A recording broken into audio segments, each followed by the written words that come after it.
ہمارے ساتھ جڑے ہوئے ہر شخص کو السلام علیکم ورحمۃ اللہ وبرکاتہ۔ اہلاً و سہلاً مرحبا۔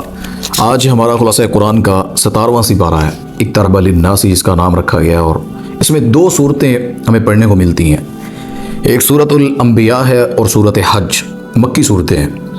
اللہ نے انبیاء صورت اس کا نام کیوں رکھا؟ کیونکہ زیادہ تر نبیوں کا تذکرہ اس میں کیا، اور یہ مکی دور کے درمیانی دور میں یعنی 5ویں 6 نبوت کے سال یہ صورتیں اتری ہیں۔ تو اللہ نے حوصلہ دینے کے لیے مسلمانوں کو، کیونکہ ابھی پہلا آغاز تھا اسلام کا، اور بالکل کافر مشرکین ویسا ان کے ساتھ بیہیو کر رہے تھے مسلمانوں سے جس طرح پہلے نبیوں کے ساتھ ان کی امتیں کرتی تھیں۔ تو اللہ نے یہاں جو باتیں کی ہیں اور سورہ حج میں کیا کی انشاءاللہ وہ آپ کے سامنے رکھتے ہیں۔ تو جب آپ تراویح میں پڑھیں یا خود پڑھیں تو اس سپارے سے بہت سی چیزیں آپ کو سیکھنے کو ملیں گی۔ اس کا آغاز اللہ تعالیٰ نے اس سورت کا جو کیا وہ فرمایا کہ اعوذ باللہ من الشیطان الرجیم بسم اللہ الرحمن الرحیم اقترب للناس حسابهم وهم فی غفلۃ معرضون۔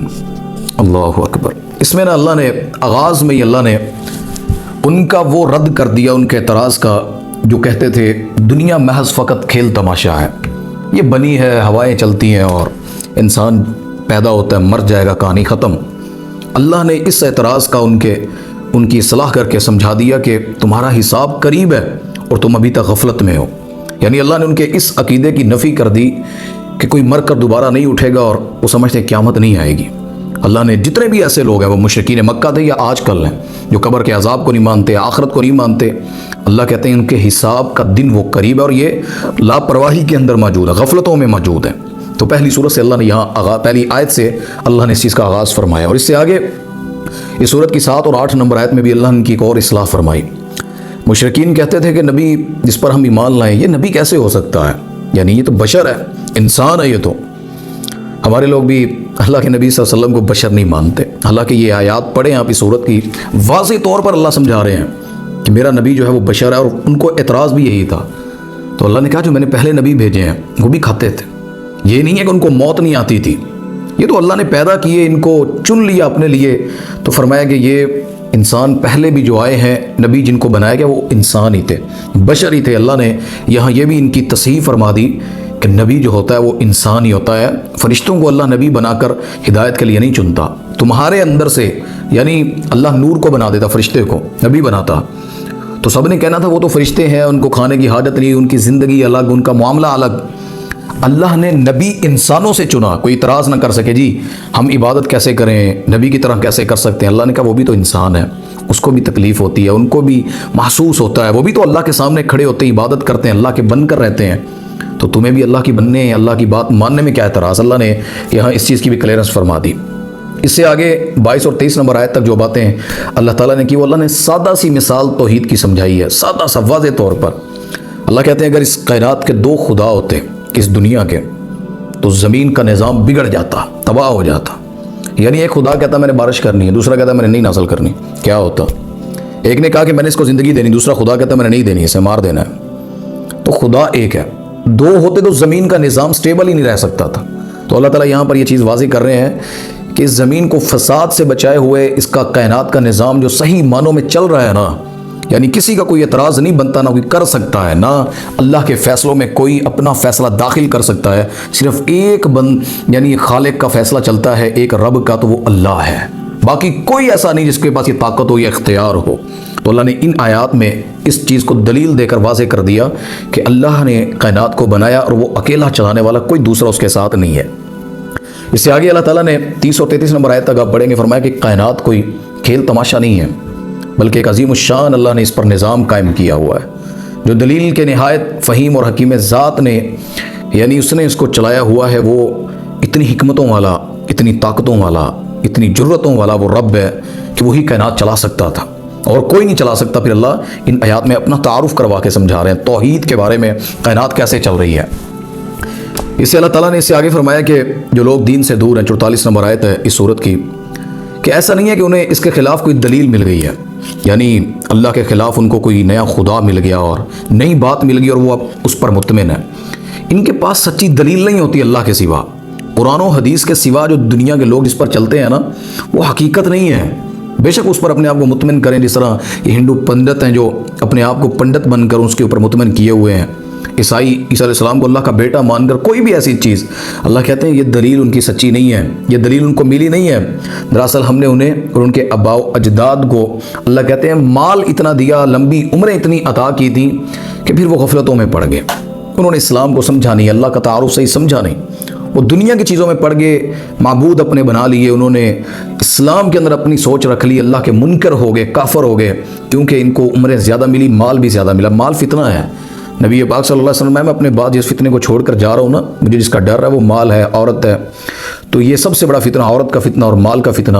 تو ان کو بھی مال کی وجہ سے غفلت میں اللہ نے فرمایا کہ یہ ڈالا رکھا اپنے آپ کو انہوں نے زندگی اپنی، تو یہ وجہ ان کی مین لمبی عمریں اور مال ہے۔ اس سے آگے اللہ تعالیٰ نے، آپ پڑھ لیں 51 نمبر سے 71 نمبر آیت تک، اللہ اکبر۔ وہ عرب سمجھتے تھے محمد صلی اللہ علیہ وسلم ایک غریب آدمی ہے، لوگ آپ کو تنگ بھی کرتے ہیں، یہ اگر اللہ کے نبی ہوتے تو ان کو اس طرح کون تنگ کر سکتا تھا؟ یعنی اتنا اعلیٰ رتبہ ہو، ایڈا بڑا مقام ہے، کون کچھ کہہ سکتا ہے؟ ایک حکم پہ اللہ بارش نازل کر دیتا، ان پر پتھر نازل کر دیتا۔ تو وہ کہتے ہیں کہ اس نبی کے ساتھ اتنے واقعات ہوئے، تکلیفیں ملی، مشکلات، پریشانیاں آتی رہیں، تو یہ اللہ سے دعا بھی کر سکتے ہیں نا کہ مجھے بچا لے، پھر بھی ان کی مدد نہیں ہوتی، کیا ان کی دعائیں قبول نہیں ہوتی؟ اللہ اکبر۔ اللہ تعالیٰ نے پھر مثال دے کر سمجھایا کہ ابراہیم علیہ السلام کی دعوت توحید کے بدلے میں انہیں بھی آگ میں ڈالا گیا، حالانکہ وہ اللہ کے خلیل ہیں، تکلیف ان کو بھی دینے کی کوشش کی گئی۔ تو اللہ کہتے ہیں کہ کسی بھی چیز کا نقصان ہونا یا وہ تکلیف جو سہ رہا ہے، اس میں اگر اللہ کی نشانی دیکھنی ہے تو اللہ نے اس کی مدد کیسے کی یہ تمہیں بتلا دے گا۔ قُلْنَا يَا نَارُ كُونِي بَرْدًا وَسَلَامًا عَلَىٰ إِبْرَاهِيمَ، یہ اللہ کی مدد ہے، یہ بتلا رہا ہے کہ ابراہیم کا اللہ سے تعلق ہے، میرے نبی کا بھی اللہ سے تعلق ہے۔ تکلیفیں ملی، آزمائشیں ملی، لیکن اس کے رب نے اپنے نبی، اپنے حبیب کو پھر استقامت دی۔ یہ چیزیں اللہ ان آیات میں وہ سمجھا رہے ہیں، اور نبی ابراہیم کی مثال دے کر۔ اس سے آگے اللہ نے 76 سے 77 نمبر آیت میں فرمایا کہ نوح علیہ السلام کو بھی اللہ نے اسی دعوت کے سبب اپنی قوم کی طرف بھیجا، اور انہوں نے سخت تکلیف برداشت کی، انہوں نے دعا کی کہ اللہ ان پر عذاب بھیج اور ان کے نام و نشان تک مٹا دے، اور اللہ نے ان کے مخالفین کے نام و نشان تک کو مٹا دیا۔ یعنی نوح علیہ السلام کی بھی جتنی اللہ نے خلافت اور ان کی حکومت اور ان کا اسلام جو اللہ نے بیان کیا بحیثیت نبی، تو فرمایا کہ اس نے بھی تکلیف برداشت کی ہے نوح علیہ السلام نے۔ اس سے آگے پھر اللہ نے 83 اور 84 نمبر آیت میں ایوب علیہ السلام کے نبی ہونے کا بھی تذکرہ کیا کہ وہ بھی اللہ کے نبی تھے، ان پر بیماری آ گئی، 18 سال تک یہ اللہ کا رسول، اللہ اکبر، اللہ کا بن کر اللہ کے دین کی دعوت دینے کے لیے جٹا رہا، بیویاں بھی چھوڑ گئیں، رشتہ دار عزیز سب چھوڑ گئے، ایک بیوی ساتھ تھی وفادار ایک بھی ہونا، وہ ابوبکر صدیق جیسا ہو ہجرت کے سفر میں، یا ایوب علیہ السلام کی بیوی جیسا ہم سفر۔ ہر طوفان سے انسان لڑ سکتا ہے، اپنے یار جو رکھنے ہو نا، دوست بنانے ہو تو باوفا بنائیں، وہ بیوی ہے یا دوست ہیں، آپ دنیا کا ہر میدان جیت جائیں گے۔ تو ایوب علیہ السلام کا بھی اللہ نے تذکرہ کیا، فرمایا کہ اس کے نتیجے میں پھر دعا کی ایوب نے تو ہم نے شفا دی اس کو۔ اس سے آگے یونس علیہ السلام کا تذکرہ 87 اور 88 نمبر آیت میں، مچھلی نگل لی، منی مچھلی نے نگل لیا ان کو، تو انہوں نے دعا کی تھی، لا الہ الا انت سبحانک انی کنت من الظالمین، اے اللہ میں اگر تیرے علاوہ یعنی کوئی الہ نہیں ہے اور میں اپنی جان پر ظلم کر بیٹھا ہوں، معاف کر دے اللہ، تیرے علاوہ کون ہے جو معاف کرے گا؟ کثرت سے دعائیں کرتے رہے، اللہ سے اس دعا کو بھی مانگا، تو اللہ تعالیٰ نے پھر حضرت یونس علیہ السلام کو مچھلی سے نجات دے کر ثابت کیا کہ ان نبیوں کا رب ہے۔ بے شک آپ کو لگتا ہو کہ نبی فی الحال تکلیف میں ہے، پریشانی میں ہے، لیکن نبی اللہ کا ہے اور اللہ نبی کا ہے، یہ ان کا تعلق ایسا ہوتا ہے۔ اس سے آگے اللہ نے 89 اور 90 نمبر آیت میں فرمایا کہ زکریا کو اللہ نے اولاد نہ ہونے کی وجہ سے پریشانی دی تھی، اللہ اکبر۔ میں نے پچھلے خلاصہ قرآن میں ان کے بیٹے کی پیدائش پر بات کی تھی، تو اللہ نے پھر ان کو بیٹا دیا، اسمہ یحییٰ، اس کا نام یحییٰ تھا، اور اللہ نے وہ بشارت جب دی تو کس عمر میں جا کر بیوی بانجھ ہے، اور حضرت موسیٰ علیہ السلام بڑھاپے میں بزرگ ہو چکے ہیں، تو اللہ یہ ساری باتیں کر کے نبی کو اور اس مشرکین قوم کو بتلا رہے ہیں کہ میرے نبی آپ نے گھبرانا نہیں، پہلے بھی ایسے معاملے گزرے ہیں، اور اس قوم کو سمجھایا کہ تمہارے جیسے لوگ پہلے بھی بڑے آئے ہیں اسلام کو روکنے والے، لیکن اسلام نہیں روکا۔ اس سے آگے اللہ تعالیٰ نے کافروں کے لیے تنبیہ فرمائی اور مسلمانوں کے لیے ایک امید کی کرن بھی اللہ نے اس میں اجاگر کی، فرمایا کہ اگر تم پر مشکل وقت ہے تو یہ مشکل وقت پہلے انبیاء پر بھی گزرا، امتوں پر بھی گزرا ہے، انہوں نے دعا کا سہارا لیا، انہوں نے اللہ سے مانگا کہ اللہ ہماری مشکلات کو حل کر دے، فرمایا تو اللہ نے بھی ان کی دعا کو سہارا بنا دیا، اور بالآخر اللہ نے ان کو نیک لوگوں کو زمین کا وارث بنا دیا، اور فرمایا کہ جس نے تم میں سے اگر اللہ کے نبی کی دعوت کو مان لیا ٹھیک، مگر نہ یہ زمین اللہ تم سے چھین لے گا۔ اگر تم نے اللہ کے نبی صلی اللہ علیہ وسلم کو یہ سورۃ الانبیاء کے 105 نمبر آیت میں پڑھیں گے، یعنی وارننگ دی اللہ نے مشرکین مکہ کو، اگر تم رسول اللہ صلی اللہ علیہ وسلم کی بات کو نہیں مانو گے تو اللہ نے فرما دیا کہ میں تم سے یہ زمین جو ہے یہ کھینچ لوں گا، یہ تمہیں دی نہیں جائے گی۔ یاد رکھیں زمین جو ہے نا یہ ساری اللہ کی ہے، یہاں پر فیصلے بھی اللہ کے چلیں گے، ایک وقت آئے گا ساری زمین کا نظام اللہ کے حکم پر چلے گا۔ اب بھی اللہ کے حکم پر ہے، لیکن کافروں کو اللہ نے ڈھیل دی، مہلت دی اور ان کو آزادیاں دی اور ساتھ قرآن بھی دیا، اسلام بھی دیا۔ جو نہیں سمجھتا پھر اللہ نے کہا کہ تم اگر ایمان نہیں لاؤ گے ایک وقت آئے گا میں تم سے تمہاری زمین چھین لوں گا، کوئی نہیں روک سکے گا۔ تو یہاں تک سورۃ الانبیاء کی بات، اس آگے سورۃ الحج ہے، اس کا پہلا حصہ جو ہے وہ مکی دور کے بالکل آخر میں یعنی ہجرت سے کچھ ماہ قبل، اور بقیہ دوسرا حصہ جو ہجرت کے فوراً بعد اللہ نے نازل فرمایا۔ پچھلی صورت میں یوم حساب یعنی یوم حساب وہ جو قیامت کا دن ہے اس کے قریب آنے کا تذکرہ ہے، اور اس صورت کے اندر قیامت کے دن کی سختی اور شدت کا تذکرہ اللہ نے بیان فرمایا سورۃ حج میں کہ قیامت ہوگی کیسے ہوگی، اس کا عذاب کیسا ہوگا۔ اللہم لا تجعلنا منہم، اللہ ہمیں عذاب سہنے والوں میں سے کبھی نہ کرے۔ ہم تو قبروں سے نکلے اس کے عرش کے سائے کے نیچے نبی کی صفوں میں، اللہ ہمیں بھی جنت میں داخلہ دے دے، اللہ ہمیں ایسا امتحان ہی نہ دے۔ تو یہ باتیں اللہ نے جو یہاں پر کی ہے نا اسی بارے میں، اللہ اکبر۔ تو اللہ فرماتے ہیں قیامت کے دن کی جو سختی ہے نا اسی بارے میں جو بیان فرمائی ہے، فرمایا کہ اتنا سخت ہوگا کہ حاملہ اس کا حمل جو ہے وہ گر جائے گا، اس کے پیٹ میں جو بچہ ہے وہ بچہ جن دے گی، فوراً اس خوف سے جن دے گی۔ اس کی عمر 8 ماہ ہے 7 ماہ بچہ، وہ ان کے پیٹوں سے بچے گر جائیں گے۔ اللہ یہ سمجھا رہے ہیں دودھ پلانے والی اپنی بچوں کو، اپنی اولاد کو دودھ پلانا بھول جائیں گی کہ ان کو دودھ پلانا تھا، بھوک لگی ہوئی۔ اللہ کے ایسا ہوتا نہیں ہے، ماں تڑپتی ہے، لیکن قیامت ماں اور بیٹے کے اس تعلق کو بھی بھلا کر دودھ بھی بھلا دے گی کہ اس نے پیا تھا کہ نہیں پیا تھا۔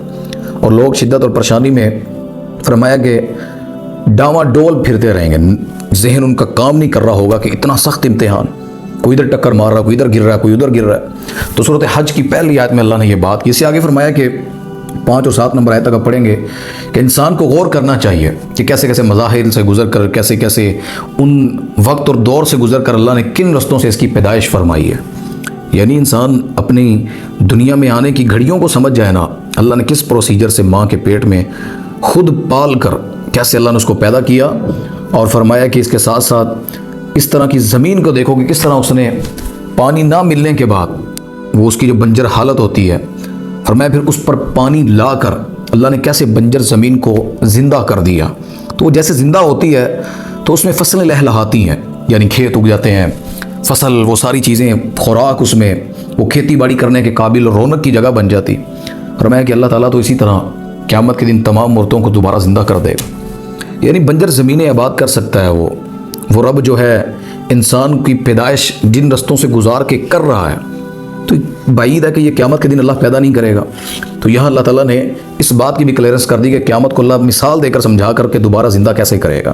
پھر اس سے آگے 8 اور 11 نمبر آیت اللہ نے بیان فرمائی، اور فرمایا کہ تعجب انسان اپنے مالک سے جھگڑنے لگ گیا، اور کچھ ہیں کہ حق و باطل سے بے پرواہ ہو کر کنارے کنارے رہتے ہیں، ان کو خیر مل جائے تو بڑے خوش ہوتے ہیں، اور اگر کوئی مشکل آ جائے تو منہ پلٹ کر پھر جاتے ہیں۔ اللہ یہ سمجھا رہے ہیں، یعنی انسان کے اوپر اتنی حیرانگی ہے کہ اپنے مالک سے جھگڑنے لگ گیا ہے، یعنی مالک غلام کو دے نہ دے جھگڑا تو بنتا ہی نہیں ہے، اچھی جگہ پر سلا دے اس کی مہربانی ہے، صحرا میں سلا دے تو مالک کی مرضی ہے، وہ مرضی ہے آپ کو اچھا پہنائے کھلائے۔